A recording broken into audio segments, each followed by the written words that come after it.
Hello everyone, my self Arif हाला। तो दोस्तों, चार्ट रीडिंग की सीरीज में आज हम बात करने वाले हैं कि टेक्निकली हम कैसे गलत जा सकते हैं। मतलब कि टेक्निकली तो हमें बहुत ही सब कुछ सही दिख रहा है कि ये होना चाहिए, पर फिर भी थोड़ा अलग हो जाता है। दोस्तों, ये जो आप पूरा पार्ट है आपने ट्रेंड लाइन वाला, दोस्तों ये पार्ट 2 में हमने सीख लिया है पिछले वीडियो में कि यहाँ से कैसे ब्रेकआउट हुआ, उसके बाद हमें कैसे ट्रेड लेना है वगैरह। पर यहाँ तक हम पहुँच गए। हमने उस वीडियो में भी बात की थी कि एक पॉइंट यहाँ पर हम छोड़ रहे हैं जो नेक्स्ट पार्ट में समझेंगे। अब दोस्तों, यहाँ पर देखिए कि निफ्टी 50 यहाँ से हायर हाई हायर लो का स्ट्रक्चर बनाते हुए ऊपर जा रहा था ट्रेंड लाइन को ब्रेक करने के बाद। अब दोस्तों, यहाँ से क्या हुआ, आप देखिए ये इसका लास्ट स्विंग हाई है। अब इस बार इसे ना इस हाई के ऊपर एक और हाई बनाना चाहिए था टेक्निकली, तभी वो ऊपर जा सकता है, ऐसा हमने सीखा है। अब यहाँ पर इसने क्या किया, इसने हायर हाई नहीं बनाया, इसने लोअर हाई बना दिया। आप देख सकते हैं कि इस हाई से ये हाई थोड़ा सा नीचे है। तो दोस्तों, अब हमें ये अंदाज़ा आ सकता है कि यहाँ से स्ट्रक्चर बदलने वाला है, मतलब कि डाउन ट्रेंड शुरू होने वाला है। तो अब हम यहाँ पर पुट बाय कर सकते हैं, हम यहाँ पर शॉर्ट में अपनी पोजीशन क्रिएट कर सकते हैं। एंड दोस्तों, यहाँ पर अगर आप गौर से देखें तो आपको एक चार्ट पैटर्न बनती हुई दिख रही है, जो कि हेड एंड शोल्डर पैटर्न, जो कि एक रिवर्सल पैटर्न है जो अप ट्रेंड में बनती है। और उस पैटर्न के बनने के बाद उसकी नेकलाइन जो यहाँ पर होती है, वो टूटने के बाद स्टॉक इंडेक्स नीचे आ सकते हैं। तो यहाँ पर ये इस पैटर्न का फॉर्मेशन भी हो रहा है। तो यहाँ पर दोस्तों हमें 2 पॉइंट मिले कि ये इंडेक्स निफ्टी 50 नीचे आ सकता है। एक तो लोअर हाई बना दिया इसने ये, और एक ये यहाँ पर हेड एंड शोल्डर पैटर्न का फॉर्मेशन हो रहा है ये। तो अब दोस्तों, जो रिस्की ट्रेडर होगा ना, वो क्या करेगा, ये जो लास्ट स्विंग हाई है जो यहाँ पर बना है, यहाँ का स्टॉप लॉस लगा के वो शॉर्ट कर देगा इसे, इसके पुट बाय कर लेगा, कॉल सेल कर देगा, इसका फ्यूचर शॉर्ट कर देगा, कुछ भी वो करे वो यहाँ पर शॉर्ट कर देगा, क्योंकि उसे 2 कन्फर्मेशन मिली है। एक तो उसे लगता है कि यहाँ पर ये चार्ट पैटर्न बन जाएगी, दूसरा उसने एक स्विंग लो देख लिया है यहाँ पर, जो ये हायर हाई बन रहा था उसके बदले लोअर हाई बन गया। तो यहाँ का स्टॉप लॉस लगा के वो कर सकता है। जैसा कि हमने पिछले पार्ट में बात की थी कि जो भी रिस्की ट्रेडर है वो इस तरह ट्रेड कर सकते हैं अग्रेसिवली। जो कि सेफ ट्रेडर है वो यहाँ पर और कन्फर्मेशन का वेट करते हैं। और उन्हें कन्फर्मेशन का वेट कैसे करना चाहिए, जैसे कि यहाँ पर एक छोटी सी ट्रेंड लाइन भी आ सकती है, तो ट्रेंड लाइन के ब्रेकडाउन पर ही ट्रेड करना चाहिए। ट्रेंड लाइन के ब्रेकडाउन के बाद दोस्तों, यहाँ पर जो ये लास्ट स्विंग लो होता है ये टूटना चाहिए, उसके बाद ही कंफर्म होता है कि अब ये नीचे जा सकता है। तो दोस्तों, यहाँ पर मेरी पर्सनल एडवाइस आपको ये रहेगी कि जो लास्ट स्विंग लो है वो जब तक नहीं टूटता ना, वहाँ पर हमें ट्रेड नहीं लेना चाहिए। मतलब कि यहाँ पर ये जो लास्ट स्विंग लो है, आप देखिए पहले ये था, फिर दूसरा स्विंग लो बना वो उसके आसपास ही बना, थोड़ा ही ऊपर है। तो अब दोस्तों, ये स्विंग लो नहीं टूटता ना, तब तक ये मत मानिए कि ये बेरिश हो जाएगा। हाँ, ऊपर से हमें ऐसा पॉइंट दिख रहा है, क्योंकि इसने यहाँ पर जो है वो लोअर हाई बना दिया है हायर हाई के बदले, तो यहाँ से ये लग सकता है। पर ये लास्ट स्विंग लो टूटता है ना, तभी हमें ये देखना चाहिए। आज मैं इसी लाइव चार्ट को देख रहा था कि अब आगे क्या हो सकता है, तभी मैंने, ये 5 मिनट का चार्ट है, मैंने वहाँ पर 15 मिनट का चार्ट देखा। मैं आपको दिखाता हूँ कि 15 मिनट के चार्ट को देखने के बाद क्या समझ में आया। यहाँ पर देखिए दोस्तों, ये 15 मिनट का टाइम फ्रेम है और वो सेम ही टाइम था, मतलब जो भी उस समय चल रहा था उसी वक्त मैंने 15 मिनट के टाइम फ्रेम को ओपन किया था।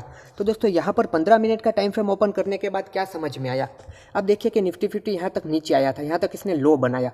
अब दोस्तों, इसे और नीचे आना होता है तो ये क्या हो करता है, ये यहाँ पर अपने डे हाई के पास नहीं जाता, यहाँ पर नहीं जाता है, वो यहीं कहीं से फिर से एक वहाँ पर स्विंग हाई, छोटा सा स्विंग हाई बना के वो नीचे की तरफ आ जाता। पर अब देखिए ये ऊपर जाते जाते अपने डे हाई के पास पहुँच गया है, मतलब कि बायर्स उसे ऊपर ले जाना चाहते हैं। तो अब यहाँ पर हम ऐसी उम्मीद नहीं कर सकते कि ये यहाँ से नीचे आ जाएगा। हाँ, डे हाई काफ़ी बार ब्रेक नहीं होते हैं, डे हाई से उसे रिजेक्शन मिलता है और वो नीचे आ सकते हैं। पर इस टाइप का स्ट्रक्चर बना है तो वहाँ पर हमें ये लग सकता है कि अब ये अपने डे हाई को भी तोड़ देगा और ऊपर ही चला जाएगा। तो आप यहाँ पर एक चीज़ समझिए कि यहाँ पर एक कन्फ्यूजन क्रिएट हो गया है। 5 मिनट के हिसाब से उससे नीचे आना चाहिए, पर वहाँ पर प्रॉपर कन्फर्मेशन नहीं मिली, क्योंकि लास्ट स्विंग लो नहीं टूटा है। 15 मिनट के चार्ट में उसे यहाँ से नीचे आ जाना चाहिए था, पर ये यहाँ से नीचे नहीं आया। आप देखिए कि स्ट्रॉन्ग कैंडल बनाते हुए डे हाई की तरफ ही जा रहा है। तो दोस्तों, यहाँ पर एक कन्फ्यूजन क्रिएट होता है हमारे दिमाग में, और जहाँ पर आपको थोड़ा भी कन्फ्यूजन लगता है तो वहाँ पर ट्रेड को अवॉइड कर दीजिए, क्योंकि कन्फ्यूजन में आप ट्रेड करेंगे तो ज़्यादा से ज़्यादा चांस है कि वो ट्रेड आपका गलत ही चला जाएगा। तो यहाँ पर आपको अवॉइड कर देना चाहिए इस ट्रेड को। इसीलिए दोस्तों, मैं हर बार कहता हूँ आपको मल्टीपल टाइम फ्रेम को देखना ही चाहिए। अब दोस्तों, हम देखते हैं कि इस चार्ट में 5 मिनट के चार्ट में आगे क्या हुआ।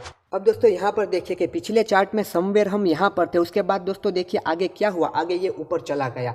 अब दोस्तों जिस तरह हमने प्राइस एक्शन सीखा है, जिस तरह हमने टेक्निकल सीखा है, ये हाई के बाद इसने लोअर हाई बनाया तो अब तो इसे नीचे आ जाना चाहिए था और हम वहाँ पर शॉर्ट में पोजीशन क्रिएट करने का वेट कर रहे थे, पर आप देखिए ये नीचे नहीं आ गया। कोई भी होगा वो रिस्की ट्रेडर जो होगा जिसने अग्रेसिव सेलिंग की होगी दोस्तों, यहाँ पर अपना स्टॉप लॉस लगा के उसने सेलिंग कर दी होगी और उसका स्टॉप लॉस हिट हुआ होगा। दोस्तों यहाँ पर हमारी कोई भी गलती नहीं है। हमारी अगर कोई गलती यहाँ पर ये है तो ये है कि इस स्विंग लो के टूटने का वेट हमने नहीं किया और हमने शॉर्ट कर दिया। अगर इस स्विंग लो के टूटने के बाद हम शॉर्ट करते हैं तो हमारी बिल्कुल भी गलती नहीं, तो ट्रेड हमारे डायरेक्शन में भी जा सकता है। पर अगर जल्दबाजी में हमने दोस्तों एक ही कंफर्मेशन पे यहाँ पर कि ये लोअर हाई बन गया है, यहाँ पर लोअर हाई बन गया, ये हाई है, इसके बाद ये लोअर हाई बन गया, तो तुरंत अग्रेसिवली से वहाँ पर शॉर्ट कर देना वो बिल्कुल ही ठीक नहीं है। तो वहाँ पर स्टॉप लॉस हिट हो सकता है। हाँ, इस स्ट्रक्चर के हिसाब से इसे नीचे आ जाना चाहिए था, क्योंकि यहाँ पर इसे रुकना नहीं था, यहाँ पर उसे एक और इसके ऊपर हाई बनाना चाहिए था। तो दोस्तों टेक्निकल में ये थोड़ी मिस्टेक हो सकती है। यहाँ पर आपकी मेरी किसी की गलती नहीं। अगर यहाँ पर हम ट्रेड ले लेते तो हमारा स्टॉप लॉस हिट होता, उसमें कोई नई बात नहीं। आपका और मेरा ही स्टॉप लॉस नहीं हिट होता, सबके स्टॉप लॉस हिट होते हैं। कितना भी बड़ा ट्रेडर हो, कितना भी बड़ा एक्सपर्ट क्यों ना हो, उन लोगों के भी स्टॉप लॉस हिट होते हैं। तो कभी भी स्टॉप लॉस हिट हो जाता है तो अपने आप को ब्लेम मत कीजिए। टेक्निकली अगर आप गलत जाते हैं तो कोई बात नहीं, आपने जो टेक्निकली देखा है वो सब कुछ सही है और फिर मार्केट ही अलग डायरेक्शन में मूव कर जाता है तो अपने आप को ब्लेम मत कीजिए। ऐसा होता है, सबके साथ होता है, कोई भी यहाँ पर कभी भी परफेक्ट नहीं बन सकता। पर हाँ, आगे से अगर आपके सामने ऐसा कुछ चार्ट आ जाता है तो लास्ट स्विंग लो को टूटने दीजिए। जैसे कि यहाँ पर लास्ट स्विंग लो कभी टूटा ही नहीं। अगर ये स्विंग लो टूट जाता, हाँ, अगर आपको स्कैल्पिंग करनी है तो आप यहाँ पर लास्ट स्विंग लो का टारगेट लेके एक छोटा सा ट्रेड वहाँ पर बना सकते हैं। पर अगर आपको थोड़े अच्छे पॉइंट वहाँ पर चाहिए तो लास्ट स्विंग लो को टूटने देना है और लास्ट स्विंग लो के टूटने के बाद ही आपको वहाँ पर ट्रेड करना है। और दोस्तों आज यहाँ पर 3 फरवरी है, आज तो बहुत ही अच्छी रैली मिल गई थी, आपको पता होगा। इसके बाद तो मतलब वो 90 डिग्री में ऊपर ही जाने लगे थे, सारे इंडेक्स ऊपर ही गए थे, 90 डिग्री में गए थे। मतलब कि यहाँ पर तो वो एक हायर हाई हायर लो बनाते गए थे, उसके बाद तो सीधा ऊपर ही चले गए थे। सो आई होप दोस्तों आपको ये पॉइंट समझ में आया होगा कि एक ही पॉइंट पर एक ही कंफर्मेशन मिलने के बाद जैसे कि यहाँ पर हुआ तो शॉर्ट कर दो, ऐसा नहीं करना होता। लास्ट स्विंग लो के टूटने का आपको वेट करना चाहिए। एंड ऐसा कुछ भी कभी भी होता है तो अपने आपको ब्लेम मत करना अगर टेक्निकली आप सही हो तो। और आपको ना मल्टीपल टाइम फ्रेम को एक बार देख लेना है, आपको ज़्यादा अच्छी तरीके से पता चलेगा। सो आई होप दोस्तों यू लाइक दिस वीडियो।